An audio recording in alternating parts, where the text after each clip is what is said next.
Welcome back to Shilpa's vlog. ನಾನು ಮಾಡಿ ತೋರಿಸ್ತಿರೋದು ಪಾಸ್ತಾ, ಮಕ್ಕಳು ಫೇವ್ರೇಟ್ ಫುಡ್. ಮಾಡೋದು ಹೇಗೆ ಅಂತ ನೋಡ್ಕೊಂಬರೋಣ ಬನ್ನಿ. ಇದಕ್ಕೆ ಬೇಕಾಗಿರೋದು ಒಂದು 1/4 kg ಅಷ್ಟು ಪಾಸ್ತಾ, ಒಂದು 3 ಟೊಮೊಟೊ, 1-2 ಈರುಳ್ಳಿ, ಒಂದು ಹಸಿಮೆಣಸಿನ್ಕಾಯಿ.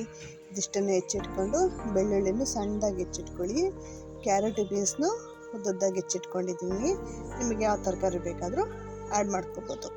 ಈಗ ಫಸ್ಟು ಪಾಸ್ತಾನ ಬೇಯಕ್ಕಿಡೋಣ. ಒಂದು ಪಾತ್ರೆಯಲ್ಲಿ 1 ಚಮಚದಷ್ಟು ನೀರು, ಪಾಸ್ತಾ, 1 ಹನಿ ಎಣ್ಣೆ ಹಾಕಿ ಕುದಿಯಕ್ಕೆ ಬಿಡೋಣ. ಅದು ಬೇಯಲಿ.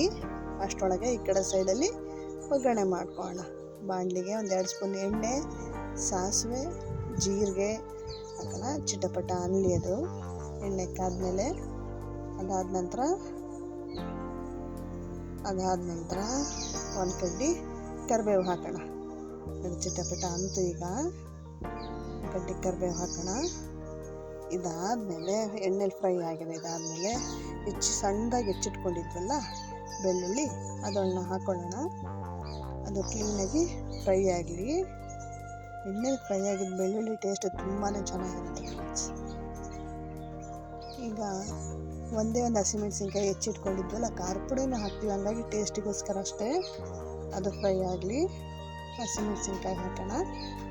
ಅದಾದಮೇಲೆ ಈಗ ಫ್ರೈ ಆಗಿದೆ ನೋಡಿ, ಹೆಚ್ಚಿಟ್ಕೊಂಡಿದ್ದಲ್ಲ ಸಣ್ಣದಾಗಿ ಕ್ಯಾರೆಟು ಬೀನ್ಸು, ಅದನ್ನು ಕೂಡ ಹಾಕ್ಕೊಂಡು ಎಣ್ಣೆಯಲ್ಲೇ ಫ್ರೈ ಮಾಡ್ಕೊಳ್ಳೋಣ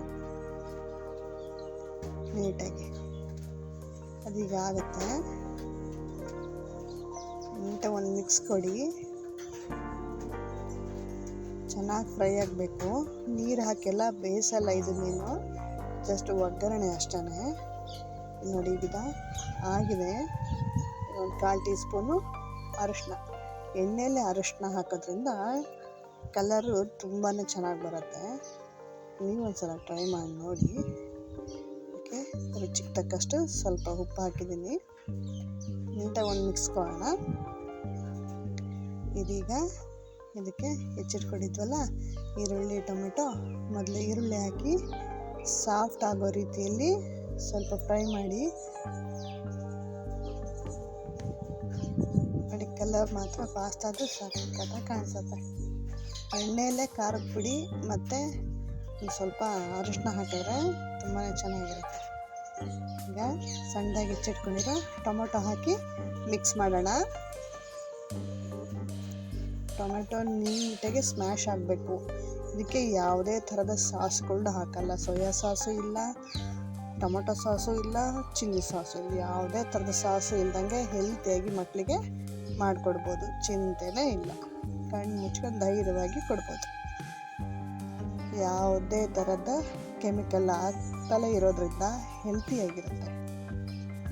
ಮಕ್ಕಳು ಖುಷಿಯಾಗಿ ತಿಂತಾರೆ, ಆರೋಗ್ಯವಾಗಿ ಇರ್ತಾರೆ. ಇದೀಗ ಬೆಂದಿದೆ. ಇದಕ್ಕೀಗ 1.5 ಸ್ಪೂನ್ನಷ್ಟು ಸಕ್ಕರೆ ಹಾಕೋಣ. ನಿಮಗೆ ಸ್ವೀಟಿಗೆ ಅನುಗುಣವಾಗಿ ಒಂಚೂರು ಟೇಸ್ಟ್ ಚೆನ್ನಾಗಿರುತ್ತೆ ಹಾಕಬೇಕು. ಈಗ ಒಂದು ಅರ್ಧ ಟೀ ಸ್ಪೂನ್ ಖಾರದ ಪುಡಿ ಹಾಕಿ ನೀಟಾಗಿ ಒಂದು ಮಿಕ್ಸ್ ಕೊಡೋಣ. ನೋಡಿ, ಕಲರ್ ಎಷ್ಟು ಚೆನ್ನಾಗಿ ಬೆಳ್ಕೊತಾ ಇದೆ. ಉಪ್ಪು ಹಾಕಿ ಟೊಮೆಟೊನ ಬೇಯಿಸಿದ್ರಿಂದ ಒಂದು ಸ್ವಲ್ಪ ಸ್ಪೂನಲ್ಲಿ ಹಿಂಗೆ ಮಾಡಿದ್ರೆ ಸಾಕು, ಸ್ಮ್ಯಾಶ್ ಆಗುತ್ತೆ. ಸಾಸೇ ಬೇಡ, ಸಾಸ್ ಇಲ್ದಂಗೆ ಆ ಥರ ಟೇಸ್ಟ್ ಬರುತ್ತೆ. ಆ ಥರ ನೀಟಾಗಿ ಸ್ಮ್ಯಾಶ್ ಮಾಡಿದ್ಮೇಲೆ ಬೆಂದಿದೆಯಲ್ಲ ಪಾಸ್ತಾ, ಇದನ್ನು ಪೂರ್ತಿಯಾಗಿ ಹಾಕೋಣ. ನೀಟಾಗಿ ಮಿಕ್ಸ್ ಮಾಡೋಣ ಈಗ. ಓಕೆ, ನೀವು ಒಂದು ಸಲ ಮಾಡಿ ಹೇಗೆ ಬಂದಿದೆ ಅಂತ ಕಮೆಂಟ್ ಮಾಡಿ ಹೇಳೋದನ್ನು ಮರಿಬೇಡಿ. ಹೆಲ್ತಿ ಫುಡ್ ಅಂದರೆ ಇದು ಪಾಸ್ತಾ ಮಾತ್ರ ಮೈದಾದ ಬದಲು ಗೋಧಿಯಿಂದ ಮಾಡಿರೋ ಪಾಸ್ತಾ ಆಗಿರಬೇಕು. ಇನ್ನೂ ಸಾಕಾಗಿರುತ್ತೆ. ನೀಟಾಗಿ ಇನ್ನು ಉಪ್ಪು ಖಾರ ಎಲ್ಲ ನಿಮ್ಮ ಟೇಸ್ಟಿಗೆ ಅನುಗುಣವಾಗಿ ನೀವು ಹಾಕ್ಕೊಳ್ಳಿ. ನೋಡಿ ಎಷ್ಟು ಸಖತ್ತಾಗಿದೆ. ಜ್ಯೂಸಿಯಾಗಿ ಸ್ಮೂತಾಗಿ ಎಷ್ಟು ಚೆನ್ನಾಗಿ ಬಂದಿದೆ ಅಲ್ವಾ? ನೋಡ್ತಿದ್ದಂತಲೇ ಆಹಾ. ನೀವು ನಿಮ್ಮ ಫ್ಯಾಮಿಲಿಗೆ, ಮೆಂಬರ್ಸಿಗೆಲ್ಲ ಶೇರ್ ಮಾಡಿ, ಫ್ರೆಂಡ್ಸಿಗೆ ಶೇರ್ ಮಾಡಿ. ಹೇಗೆ ಬಂದಿದೆ ಅಂತ ಕಮೆಂಟ್ ಮಾಡಿ ಹೇಳೋದನ್ನು ಮರಿಬೇಡಿ ಫ್ರೆಂಡ್ಸ್. ಎಲ್ಲರೂ ನೋಡ್ತಾ ಇದ್ದೀರಿ, ಒಂದು ಸಬ್ಸ್ಕ್ರೈಬ್ ಮಾಡ್ಕೊಂಡು ನೋಡಿ. ಈಗ ಮೇಲೆ ಕೊತ್ತಂಬರಿ ಸೊಪ್ಪು ಹಾಕಿ ನೀಟಾಗಿ ಮಿಕ್ಸ್ ಮಾಡಿಬಿಡೋಣ. ಮುಗೀತು, ರೆಡಿ ಟು ಈಟ್. ಇದನ್ನು ಬೌಲ್ಗೆ ಸರ್ವ್ ಮಾಡ್ಕೊಳ್ಳೋಣ. ಓಕೆ, ಈವ್ನಿಂಗ್ ಸ್ನ್ಯಾಕ್ಸ್ ಮಕ್ಕಳು ಸ್ಕೂಲಿಂದ ಬರ್ತಿದ್ದಂಗೆ ರೆಡಿ ಮಾಡಿದ್ರೆ ಖುಷಿಯಾಗಿ ತಿಂತಾರೆ ಅಲ್ವಾ?